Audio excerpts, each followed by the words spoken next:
I am here in Medjugorje. We are next to Apparition Hill, which is in the back. You see in the form of the rosary, the lights. And I'm with, what's your name? James Roche. And where are you from? I'm from Waterloo, Iowa, USA. And you said you came here 2001? 2001. And what happened? Well, my mom first paid me a visit Mm-hmm. in 2001 on about 3 weeks before they were coming here. And I was away from the faith for 25 plus years. Mm-hmm. Goes back to that incident when I was an altar boy and all of a sudden told I could not serve anymore. Mm-hmm. And my ears and eyes went shut to the faith. So I started falling away from the church ever since that point. Up until 2001, Mom paid me a visit. And well, I needed a passport for one thing. Mm-hmm. And it usually takes 4 to 6 weeks. Well, I got it in 6 days. So the spirit was not to be denied. Uh-huh. My wife, also 25 years removed from the faith, says, you're not going over halfway around the world to some place for 10 days and 10 nights. We had never spent one night apart for 12 years. Mm-hmm. And the reason why I'm going to have a chance to go is because a parishioner has a heart condition and is not able to go. The doctors advised him not to. And I kind of told Mom I'd be interested in going, primarily interested in seeing a new culture, whatnot. Mm-hmm. And so she says, well, I'll get on the phone and tell her you can't go. I said, okay. She gets on the phone. I guess he can go. She can't believe the words coming out of her mouth, but the spirit's not to be denied. Mm-hmm. So we take off, and it's a Sunday evening when we get in. And the certain fella, let's see, his dad was the leader of the group. They came 2 years earlier, and it was placed on his heart because we were staying at Ivan Dragicevich's house, Mm-hmm. the visionary. The visionary. Yes. Mm-hmm.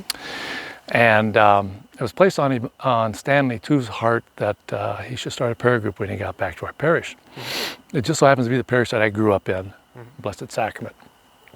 And so I'm, concerned about their health because Mom's in her early 70s, my stepdad's 82 or 3, but still most, interested in seeing a new culture. So, but we get over here and they're ready to go up on Apparition Hill on Monday morning. And so they're going to do the Joyful Mysteries. Now, I never owned a rosary in my life. And they said, well, we're getting up at 6 o'clock. We're only 5 minutes away from Yvonne's house. And I said, well, I'm used to getting up work, early for work anyway. Mm-hmm. So I say, yeah, I'll get up. I'm kind of curious. And we get up there about 6:15, 6:20. They start the Joyful Mysteries. I'm kind of holding back. I'm counting with my fingers, Mm-hmm. And next comes the second Joyful Mystery, the Visitation. Mm-hmm. Okay, first of all, here, Mom paid me a visit. I'm visiting a foreign nation, and I'm asked to lead the visitation. Well, I think to myself, well, I can't be too tough, right? So I said, yeah, I can do this. So they announced the visitation, and then Our Father, well, I hadn't prayed in 25 plus years. Mm-hmm. I do not know the words to the Our Father. Mm-hmm. So while the pilgrims standing next to me are helping me with the Our Father, because nobody knew where I was spiritually, which was mm-hmm. pretty much nowhere, mm-hmm. all these negative emotions started billowing up and pouring out, like a little bit of embarrassment, a little anger, resentment, just uncomfortable for the most part. And what am I doing here anyway, right? So then the Our Father ends, and then I'm supposed to start with the Hail Marys. Well, I've just heard 10 of them, so I remember the first part of the first half. Hail Mary, full of grace, the Lord is with thee, and then... Finito. So, they're helping me with Blessed Art Thou, which is the visitation itself. Mm-hmm. All these negative emotions stop suddenly. And instantly, nothing but, I can tell you now, it was divine love that just started pouring in. Now, if you can the best way I can explain it, because I can't do it in words, mm-hmm. is if you can imagine a rapid rushing river just flowing through your body continuously, nonstop, throughout that whole decade. Mm-hmm. I was completely unaware of my surroundings. Mm-hmm. I couldn't even feel my feet on the ground. I was nowhere in this world. Mm-hmm. And I did not want it to end. Why would I? Mm-hmm. I'm in complete supernatural rapture. Mm-hmm. But I don't know if God gave me the grace to sense that it would end, but I did sense it coming to an end. And then when it finally did, and this is on August 10th, Feast of St. Lawrence, the great deacon, turned me over, I'm done on this side. The sun's coming up at 6:30 in the morning. So I look up and the skies, the blues are bluer than blue, the greens are greener than green, the browns are browner than brown. It's as if the scales just fell off my eyes too. And the interesting thing about it is, and I titled my story, God's Perfect Timing. Okay, this was 6:30 on a Monday morning. I was biologically born at 6:30 on a Monday morning. God's perfect timing. Yeah. And then thanks Ma, because if it wasn't for her visit, I wouldn't be there and I wouldn't be where I am today. So Yeah. the only thing I could think about was, as we're going up, and we went all the way up through the Sorrowful and down through the Glorious, was as soon as we got down there, I was going to make a beeline to that rosary shop I remember seeing over at the beginning. Her name was Mara, beautiful lady too, and purchased my first rosary. And just beautiful things happened throughout that, and I'm so happy that it happened at the early on. There was a couple there, Allison and Roger Fleming. They're from St. Louis. Allison has taken many pilgrims there, but she just happened to just join our group. And they knew what happened to me, kinda, and they wanted me to go see Nancy and Patrick Latta, who they were still building quite a bit onto that. Castle. Yes, it's a retreat center for the religious primarily. And so we went over there, and just fantastic encounter with them, had a meal with them and whatnot. And this is a preface to where I am today as a secular Franciscan. That's the Tao, and Third Order Franciscans. And because when we were sitting there talking, and I will tell you that Roger Fleming was discerning the priesthood at the time, and today he is a priest, glad to say, holding these styrofoam cups with water in them, about half full. All of a sudden, I think they're called hawk moths. They're almost like a hummingbird. Came zooming around, and he landed right on my cup. Took his proboscis and just dipped it in there and took a drink. Everybody's sitting there looking like, wow, look at that. Look at Jim's cup, And looking back on it, I can see where there's a connection with creation there, and St. Francis, Yes. So I can see that connection there. So it's just wonderful. But anyhow, on my way back, I mean, and we can't go through the daily things that went on, but on the way back, I knew that, my wife was 25 years removed from the faith like I was. And it was placed on my heart that she would have to come back here again with me. And it was a good thing, because when I got home, I found out later, though this was later on, that my wife Joyce was about ready to kick me out of the house. I was so on fire, as you can imagine. But God gave me the grace to be patient with her, and I said, Joyce, we gotta at least go with this prayer group people that I've been with the last 10 days. And let's just go to the prayer group to begin with, which they meet every Thursday. So we started doing that. And we started going to Mass. I didn't care which church. I grew up at Blessed Sacrament, and she grew up at St. Edward's. And we just bounced around for like the next 8 months till next spring. And then there was a position opening up at Blessed Sacrament Old Parish, where the priest needed someone to clean the rectory. And Joyce, she was helping homebound and that kind of stuff. And she says, I got time to do that. So then we decided we had to join the church. So we joined the parish I actually started up with. So anyhow, then Joyce was being drawn in back into the faith, and we got involved with this order called the Intercessors of the Lamb, which centered on those that were interested in Marian groups. And they met every year in Omaha around the 4th of July time. So we got involved with that, and that's based on St. Ignatius Loyola's teachings.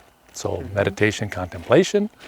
Joyce was given a certain gift. You could say they were communication from the Lord, Blessed Mother Mary, but they were more or less personal meditations and whatnot, messages. And finally, 3 years later, like I said, 2004 came around, and the group was ready to go back to Medjugorje. And this is when Joyce was asked to come. Come on, Joyce, what do you say? Let's go over there. And she says, and Joyce is just so innocent and cute this way, but she says, yeah, but I'm so nervous about going over the ocean because I can't swim. What if the plane goes down, Well, Joyce, you don't worry about having been able to swim, of course, but that's just her humor, it's just really good humor. Beautiful, Yeah. Uh-huh. But she was actually receiving these messages, and Our Lady told her that she would don't need to be afraid to go over there. I'll take care of you. Not only that, but you will see me there. Wow, so you can imagine how excited we are. I wonder how that's going to happen, what that's going to look like. So we get over here, and there's about 6 of us out of the 20 or so that towards the evening we were going to go to St. James Church. And the sun was just starting to set. Our Lady told Joyce that she would see her over a building. Okay, so now I didn't see Miracle Sun or my rosary didn't change gold or any of that. In 01, that was all interior conversion. But when we're walking along, just coming out of the Bianca Beachy over here, we suddenly all stop at the same time and we see the Miracle Sun. So some of us, I think 3 of them seen it before, but The spinning and the spinning and the different, some people see colors coming off, others see the pulsating. I just saw the spinning, and then also if you picture yourself a clock, at 7 o'clock, there was a shadowy figure of Our Lady. And it was over what turned out to be Yaakov's parents' house, had a flat rooftop on it. And Joyce was the only one that saw that. And so Our Lady revealed herself to her through the power of God, that was confirmation there of her connection with Mary. And so that was just awesome. And so then we come back, and so we're at Blessed Sacrament now, and I feel the Lord might be calling me to the diaconate. So I did take 1 year of formation of that, and it came down to the time where they had to really decide on whether Joyce was going to be able to accompany me on that. The spouse comes right along with you. And she was the POA for her mom. She has Alzheimer's, and it looked like it was just Joyce wasn't going to be able to put in the time for it, so they thought it wasn't best for me to come in at that time. So that ended, but I thank the Lord for giving me a taste of that formation. And as it turned out, we had a retreat at a martyr's retreat house, it was called, up in Cedar Falls, Iowa, and it was they ended up closing the place, but before that happened, we were one of the last ones to have a retreat there, and some secular Franciscans were there. But before the retreat even started, I saw a pamphlet on the Franciscans, and so I grabbed that. I felt drawn to it right off the bat. And towards the end of the retreat, when it was ending, they came by and they handed these pamphlets out. I said, I already got one, and I'll see you in 1 month, right? And so we went a month later, and myself and a few of them that were there, and so we felt drawn by our Lord through Francis, and came into the order, and it's a 3-year formation period. And you're professed into the order. So I am a secular Franciscan, 3rd order Franciscan now. And I was so blessed that I just want to give back, because I finally at that moment there on the conversion, I really knew God existed for one thing, but I also knew that He loved me so dearly, that He just so merciful and loving and forgiving.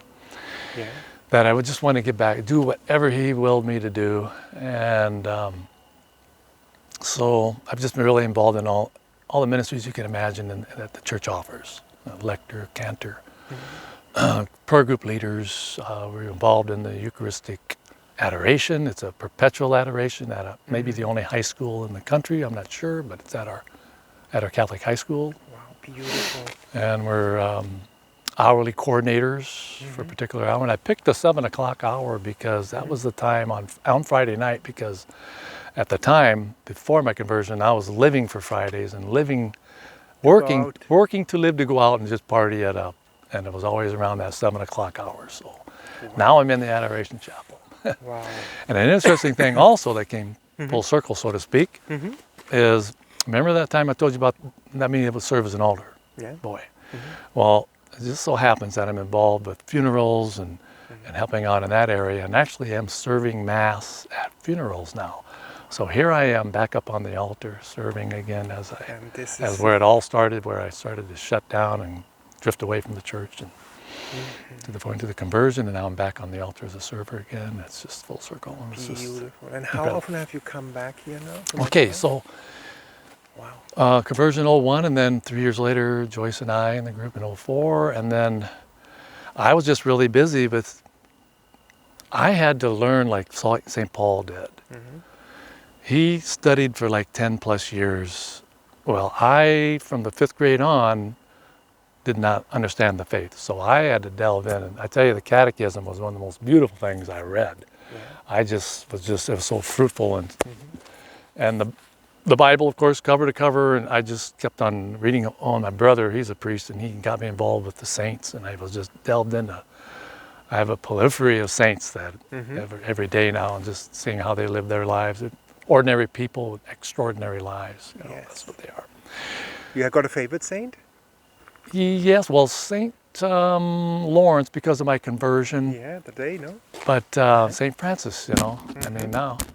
And but Joseph is always there right after Mary. I just can't, after Mary you got to go to Joseph, and then it's Lawrence and Francis. Unbelievable how Lawrence and Francis. Yeah. And okay, so it's 2004, and then you started. And then, yes, and so what then happened 19 years went by, because I just retired 2 years ago. Yeah. So just involved in learning the faith and then serving the church. It just flew by. The seed was so fruitful that I never really felt the need to come back here. I felt like I was just called to go ahead, carry it out, evangelize, and spread the good news, which I have been doing. And but like I said, there was an opportunity that came up. My nephew, who was a priest, Father Thomas Heathershaw, he's up in Charles City. He, the parishioners up there in Charles City want to go to Medjugorje, and they asked Father Tom to come along. And when I found that out, I said, I got to go with Father Thomas. So that's how that all got arranged. So we came in May.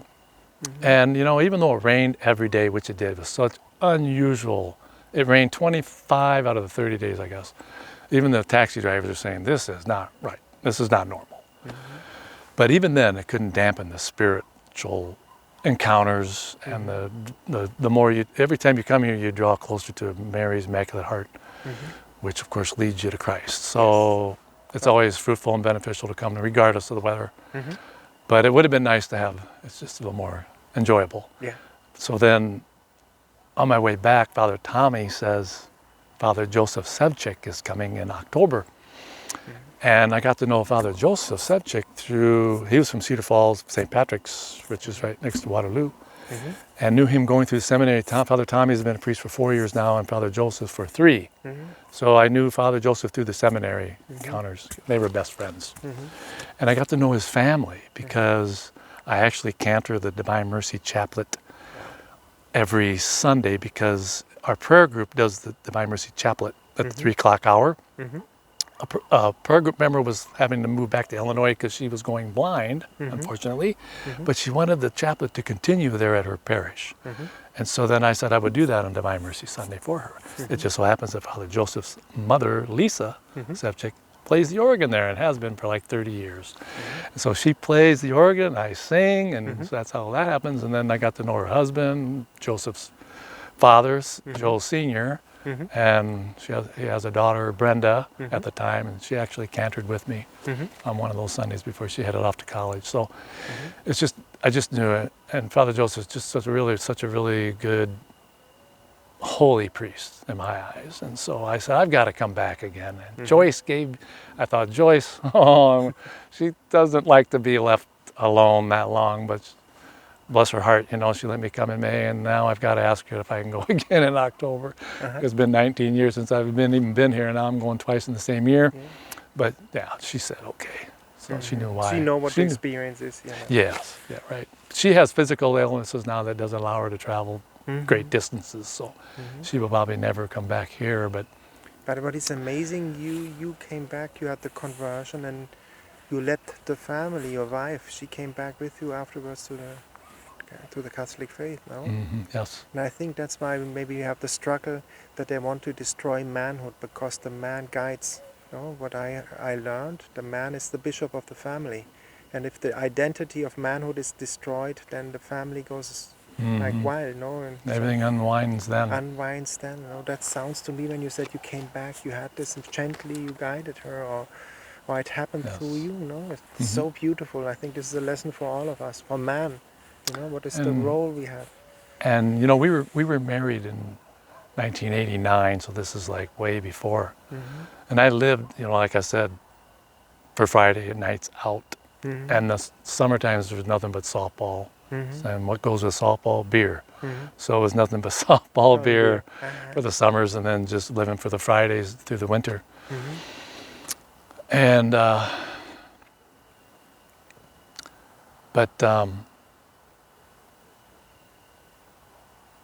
Joyce and I knew that we wanted our marriage blessed.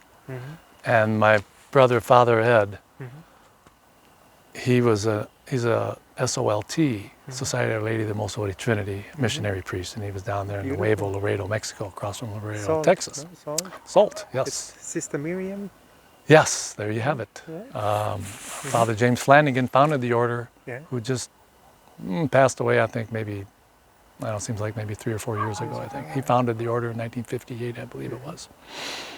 But he came up from Mexico to marry us in 2006. And there's a city, Gilbertville, outside of South Waterloo, and has the Immaculate Conception Church, east of Waterloo, I should say. And we wanted to get married in a Marian titled church, so Immaculate Conception, can't get any better. So he came up, and it was January 11th, dead of winter, but all the poinsettias from Christmas were still up there at the altar, and it turned out to be a sunny, cold day, but it was nice and sunny. It was perfect.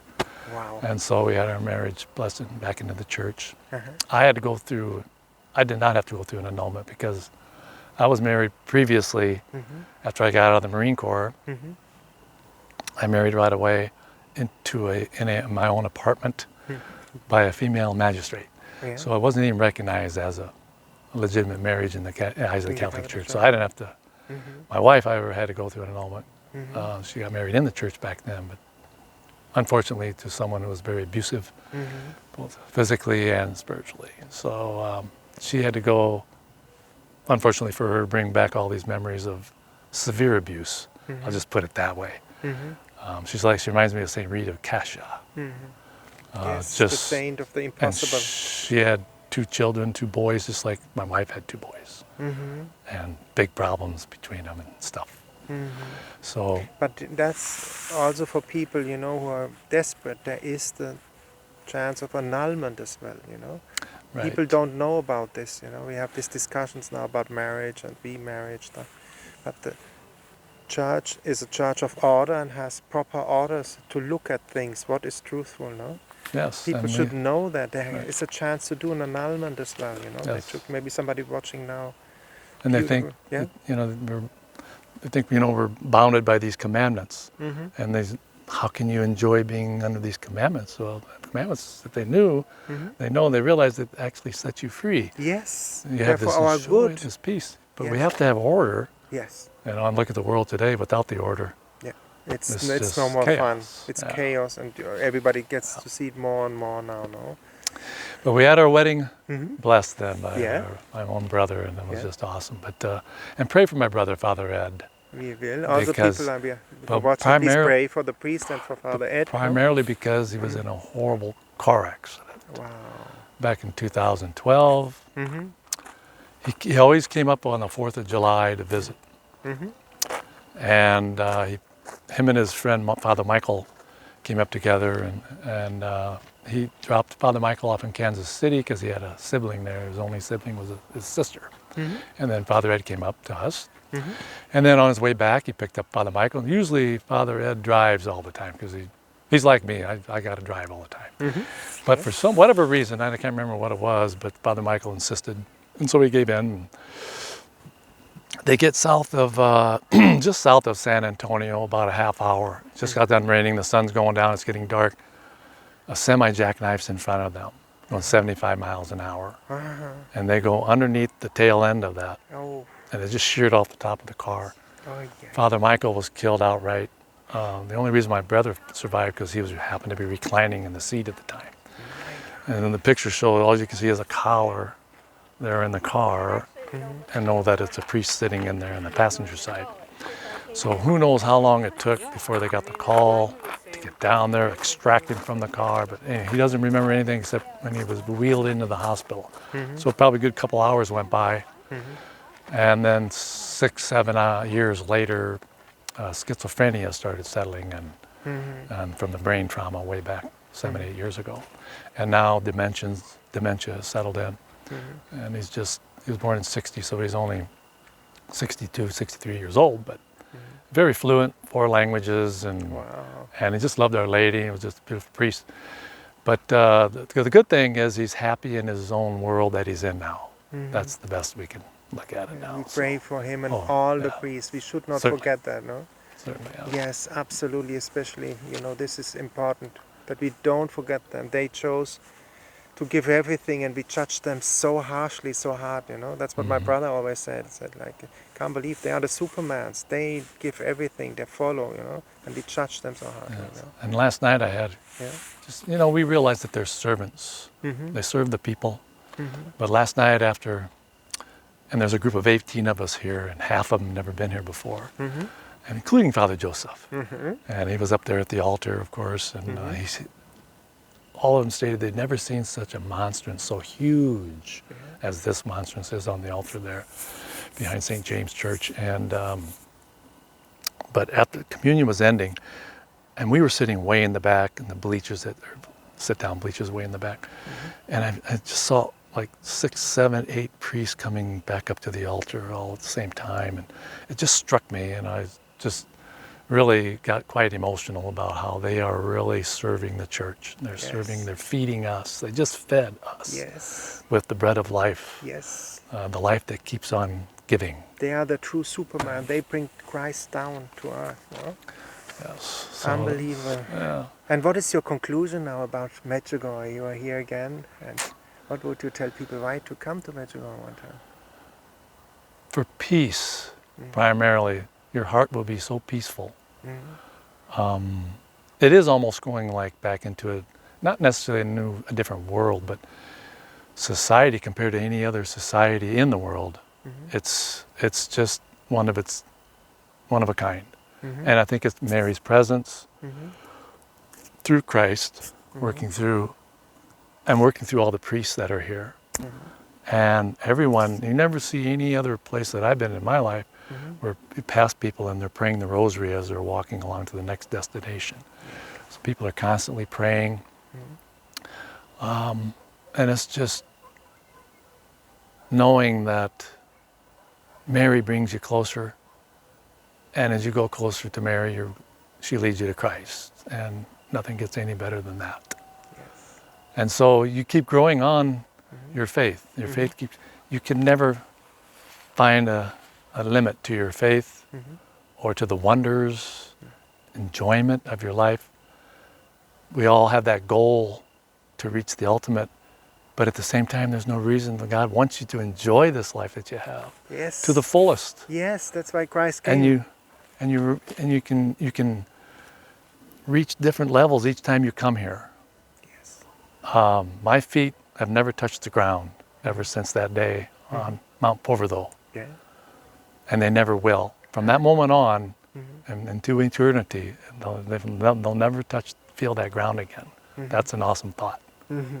Wow, what can I say? Thank you so much for that beautiful interview. You're welcome.